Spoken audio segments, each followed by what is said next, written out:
Audio, fine. Yeah, see, like without the thing, it records audio. Yeah, I just don't know why it's not doing it without.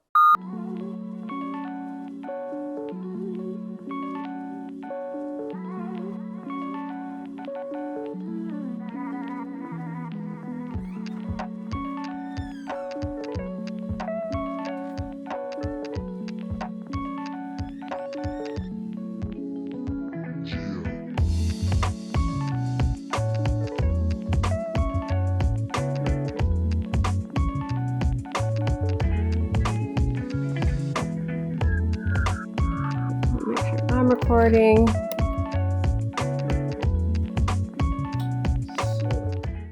So I started traveling around southeastern Canada, um, taking pictures in churches, saving money by a lot of times it's kind of living out of my car when I wasn't at home. If it was close enough to drive home, I drive home. But I would stay in church basements. I would stay in my car.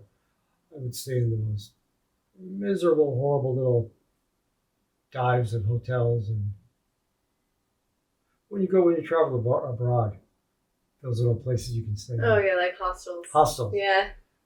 Yeah, those sorts of places. And all sorts of interesting stories with those. Um, but did that, and then eventually that took me out to Nova Scotia, where I worked in Nova Scotia, Cape Breton Island, Prince Edward Island, New Brunswick, um, just traveling, sleeping in my car. Then I really did sleep in my car a lot.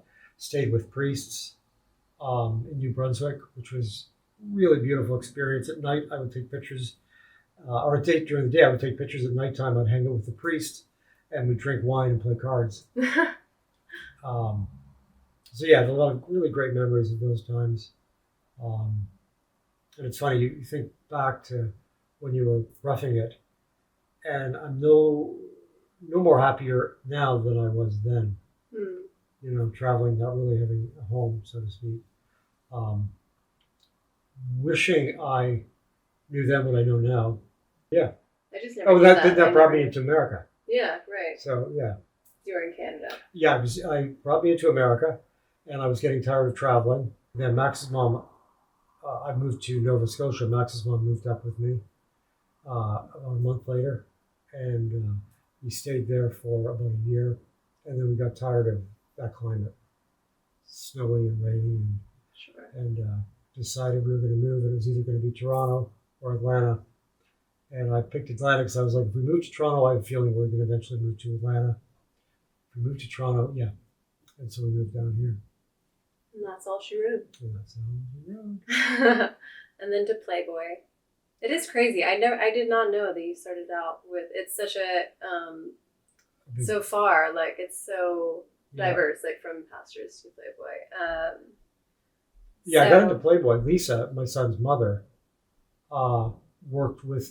she worked at the Institute of Nuclear Power Operations, and she worked with a lady by the name of Tommy Best.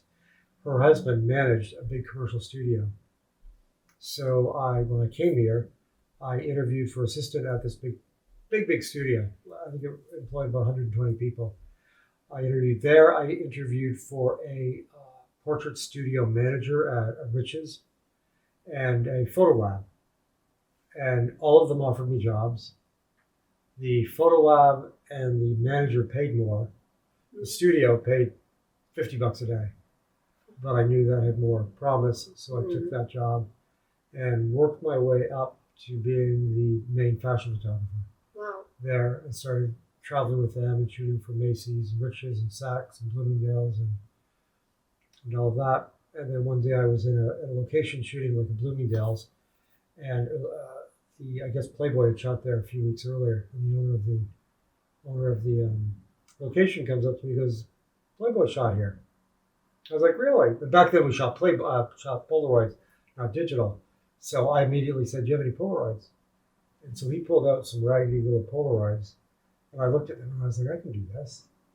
So I knew my assistant had assisted for Playboy, so I asked him for contact information. He wouldn't give it to me. He was like, "That's conflict of interest." So I was like, "Fine." So we're driving back to the studio in the van, and we pull up to a Quick Trip, and I said, "Can you go in and get me a Coke?" He said, "Yeah." So these were back in the days before cell phones, where we had our big organizers, and everybody called it or not everybody. Actually, a friend of mine called it her brain, so I called it my brain, and it had everything. So he got up, went into the grocery store, went into the Quick Trip.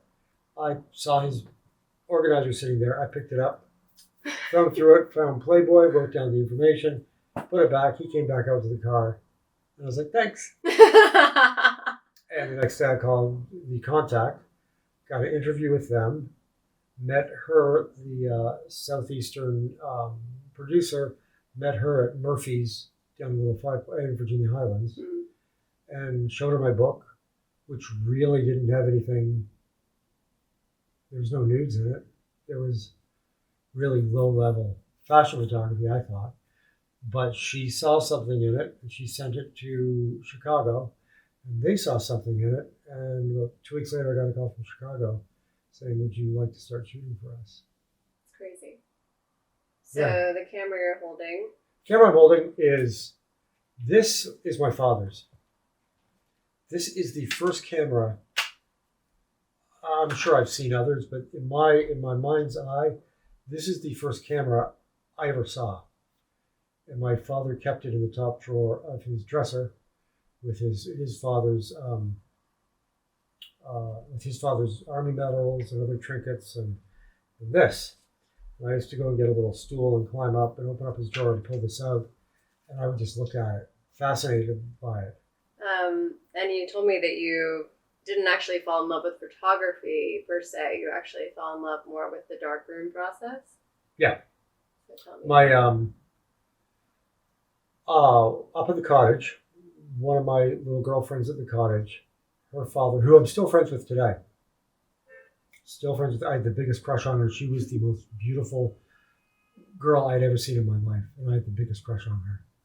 And I was friends with her and her brother, and her family was friends with my family. And her dad was a hobbyist photographer, and one day he asked me if I wanted to see the darkroom. So he took me and his son. We went down, and he showed me how he processes or prints film, and I fell in love with it. So at the end of the summer came, and I went back home. My dad and I built a darkroom, and I started printing and reprinting and printing all of my dad's old black and white photographs. And until finally he took me aside and said, "We've got prints coming up the wazoo. You're spending all this money. Why don't you excuse me? Why don't you go and take your own pictures so you have something to process and print?" So I was like, okay. So I started taking pictures of my sisters. I still have those. I still have these horrible little portraits I took of my sisters hanging in front of just a bed sheet with a light that I probably got at a hardware store, and then just sitting in their nightgown, looking at the camera, be like, probably my mom and dad were upstairs saying, "It's time for bed," and be like, "Hold on a second." I've still got those pictures somewhere. But taking pictures of my friends, my sisters, our pets. I'd go on walks, street life, anything I could do to fill up a roll of film and get back to process it. And that's where I felt most comfortable. It was my fortress of solitude. When I was in that dark room, no one could bother me, no one could pick on me. I got picked on a lot. And when I was there, I had control over everything. And I would spend hours down there. It was therapeutic for you. Oh, yeah. What inspires you the most as a photographer? People inspire me, and their stories.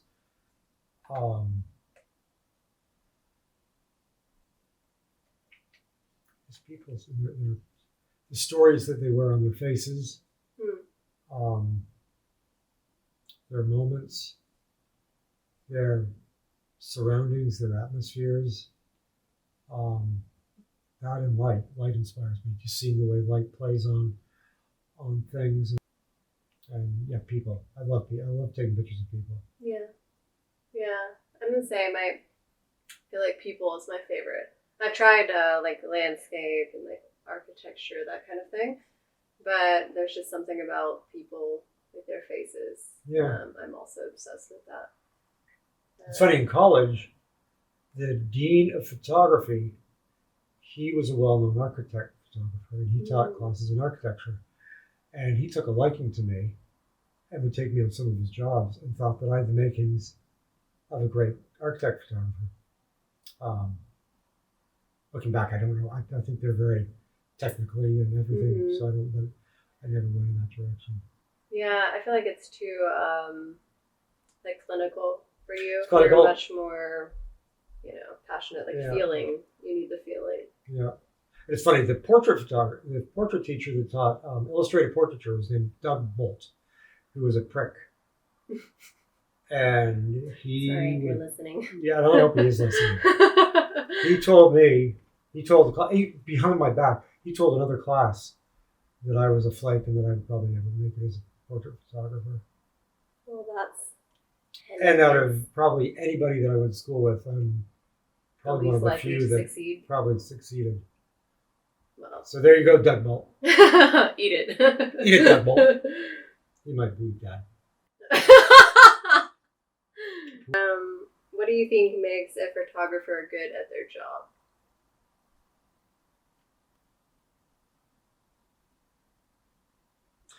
Being technically proficient enough that they can forget about the technique and just let it flow through them and just capture the moments without having to think technical thoughts, because those get in the way.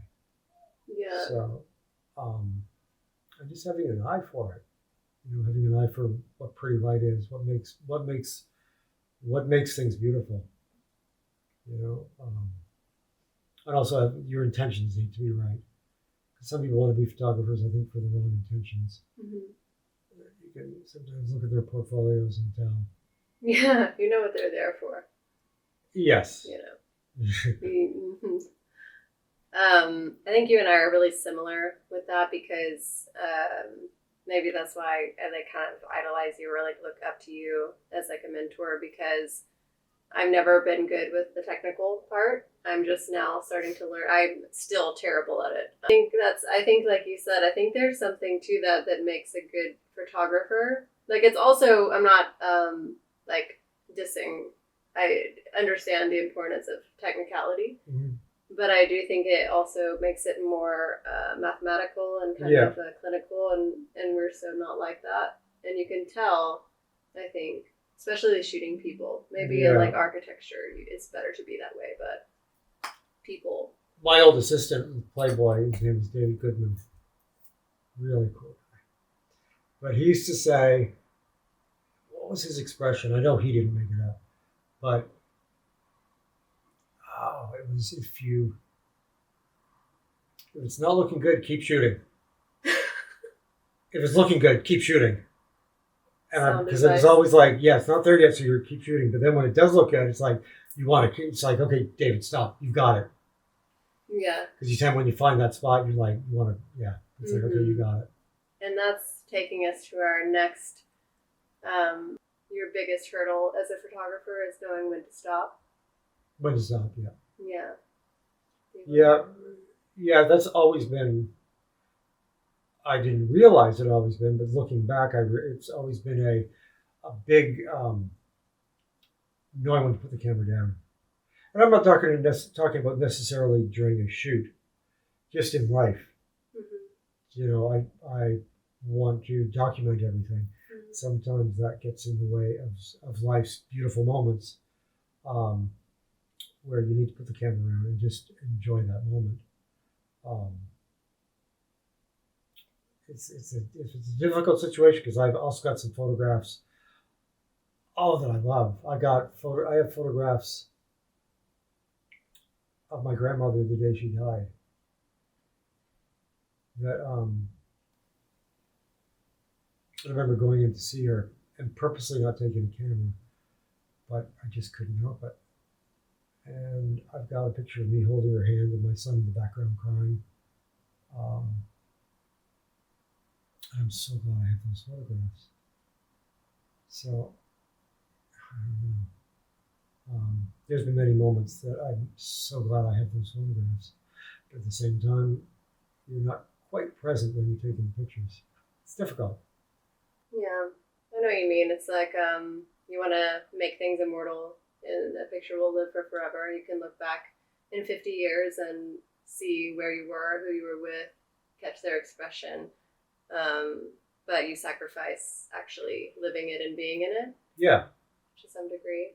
And especially now with me, talking about my stories and, it's great. I can just pick up a picture and You're right back there. I'm right back there, and I can tell you what was going on that day, what the weather was like, what I could smell, what I could feel, what thoughts I might have been having while I was shooting this person, thoughts that might not even be related to the photo shoot. Yeah. So I don't know. But yeah, it's always been a big problem. Did I get complaints from my son, my family, of not being present because I got my camera with me. Mm-hmm. I struggle with that too. Yeah. I mean, I do feel like it's not, like everyone has kind of like a purpose here. And I feel like the photographers in the world, it is, I mean, I don't think great things don't come without sacrifice, usually. And like our job is to document. Peter Parker say that? I don't know. Did he? He did. Oh. About being a superhero comes with great sacrifice. Thanks, Spider-Man. No, but seriously, I do think it, any great, look at musicians or people who are the best at what they do. And they always have to sacrifice something to get there. And I think sometimes it's worth it. Yeah. Like your body of work is immense and immeasurable and insane. And it came at a sacrifice, but I think what you were leaving behind is... Yeah. There's also, I've got pictures from... and now I'm finding them. Some of them I was like, I would tell people, if you asked me about a picture I took of you when I was 14 years old, I could probably find it. Mm-hmm. But inside I was like, could I really? And in looking through these, I'm finding my old negatives and being like, wow, I really do have them. Mm-hmm. Which is such a beautiful feeling to know. And when I take these rolls of film, that I'm looking at the rolls, and I remember the prints, some of the prints, those are the ones that stay in your head. But then I'm looking and I'm seeing the ones that I didn't have prints of that are bringing back all these memories of that day and that moment. And then I started thinking about what are real memories. Because I think back, I was writing about this the other day, about thinking back to who can remember the first time you saw your mother and the first time you saw your father. Because there was a first time. And there's got to be a first time of actually notating that memory. But I'm like, what am I getting mixed up with? Because I searched back, I have early memories of my mom and dad. But then I'm like, or is that a photograph that I know exists of my dad? So I have a memory of my dad lying on the floor taking a nap with a book on his head. But I'm like, or is that a photograph I remember? I mean, photographs play such a huge part. Well, yeah, it's ingrained in who you are now. It's basically who you are. Yeah. And my memories, all my memories, when I picture my memories, they're in a certain kind of film. Like I remember, the older they go back, the more they become more like Super 8 memories or faded Polaroid memories. You get used to what was the photographic style of the time. Like 80s, I remember my 80s memories. I remember them in, I don't know, Ektachrome or just, they're all like old photographs. Speaking of photographs, we are going to actually go through your portfolio, some of your work that we've dug out of the archives. Let's see what we have. Let's see what we have. Let's not go to that one. Oh, here's one. This is kind of cool. So that is actually a picture of my little sister Sarah. This was a college assignment that I did when I was 7. This was a college assignment I did when I was 17 years old. Where we were learning how to sepia tone. Mm-hmm. And Yeah. Anyway. But you had to, but tell them because you had to dip because Oh. people nowadays don't. I don't like people, especially in your 20s and younger. They So, yeah, they so can do just- that all in Photoshop. But Yeah, now, so back in the day, to sepia tone something, you made a bath in a tray of sepia toner. And I still remember the sepia toner smells like rotten eggs. It's a horrible smell. Like it smells of like sulfur. sulfur. Yeah. And you take your, I think it was just a one-step process. I'm trying to remember if it was 2 different baths. It might have been 2 different baths. But anyway, you would stick your paper in this bath and soak it till it got to the tone you wanted. It's very subtle in this one, but everything is sepia toned except for the bear that is white. And this was an assignment at college where take a picture and sepia tone everything and leave something not. So I decided to leave the bear white. And the way you did it was you took just regular rubber cement and you painted over the area that you didn't want toned, and you let it dry.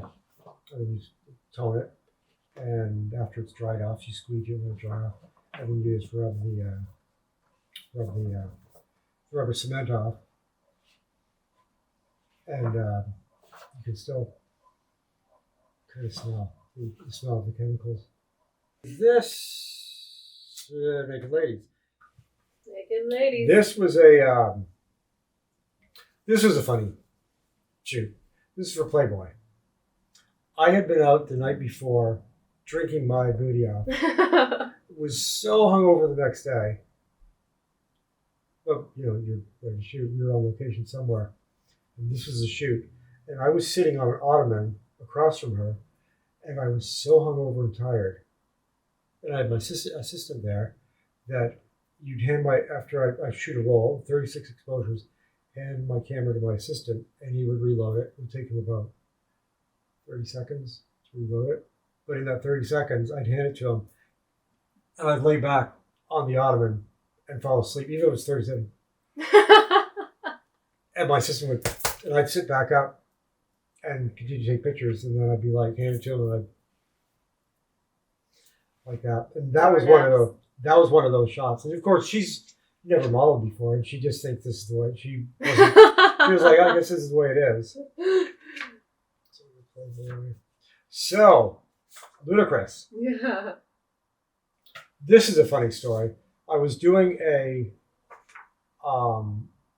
story for a magazine on wiggers. Do you know what a wigger is? Yeah. Okay, we were doing. Unfortunately. Yeah, and they wanted me to photograph a white guy that thinks he's a wigger, thinks he's black, and then I'd shoot a black guy who's the real thing. So I shot this. There were 2 separate shoots. So one day this white guy comes over and he's just just really too much, just really over the top with his chains and his kind of unmemorable. I remember vaguely that. The next day, I was going to shoot a real black person. Shoot a black dude that was in the business. I think he was a DJ at a radio station. So I was alone at the studio. The guy was going to come over, knock on the door. A guy by the name of Chris is there at the door. I let him in. I take a bunch of pictures of him. He's by himself. No glitz, no glamour, no posse. And his name's Chris. I don't know what his last name is. Anyway, he leaves. That was it. Handed him the pictures. I don't know. I'm trying to remember. I should actually try to find the magazine that these came. I've never seen the printed article. But anyway, about 9 months later, I was watching something on TV with this guy named Ludacris. And I'm like, whoa, hold on a second. And I went into my darkroom, which by that time I wasn't printing anymore. It had become just a where I'm going to keep all my negatives and transparencies. Went in there and started digging through all, and finally found the transparencies from the shoot, and found a magazine with a picture of Ludacris in it, and brought the slides over to my light box, and was like looking and realized that I had shot Ludacris and did not know it. Before he was big. He was just becoming big because obviously I'd seen him on TV, so he had just kind of hit that spot. He was a radio DJ. I think this is the picture. I know I must have seen the article, but this was what they used.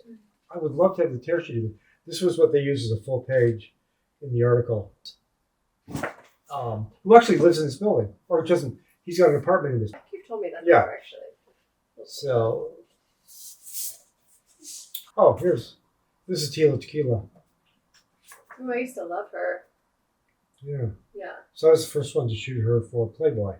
So they were always hiring me to shoot her. They flew her to Canada. They flew her here. I photographed her here. And then I went out to New Orleans and shot her there. And then shot her there another time. I hired her for a Playboy video. And they were flown out for that. And then also, and then they started flying me out to LA to shoot her. This was photographed in LA. And shot videos and pictures of her. She was crazy. She really was crazy. She loved just pushing it to the next level. I feel like you could tell she was crazy, but it's Yeah, I mean, I have stories, but I'm not gonna. we're not gonna share her secrets. Yeah, really funny stories about her. Yeah.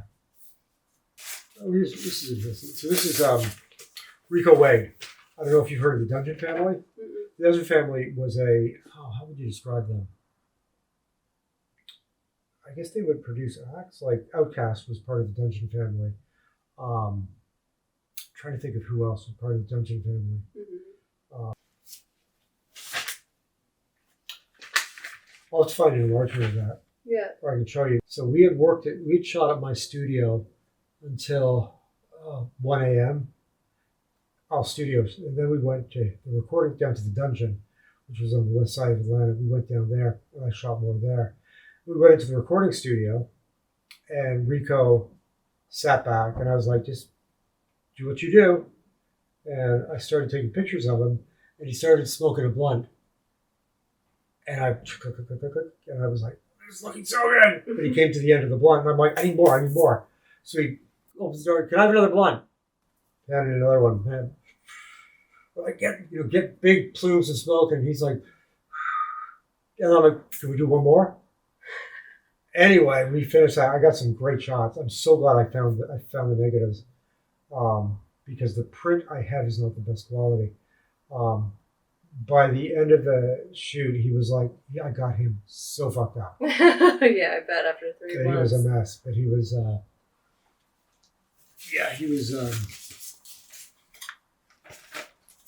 He was a lot of fun. This was a good one. Jermaine Dupri. You know who it is? Yeah. So this is, I forget who I shot this for. And apparently he's got a huge poster of this in his place. So funny. But yeah, he was, so my studio was down in the hood. And he showed up to shoot in this big Bentley.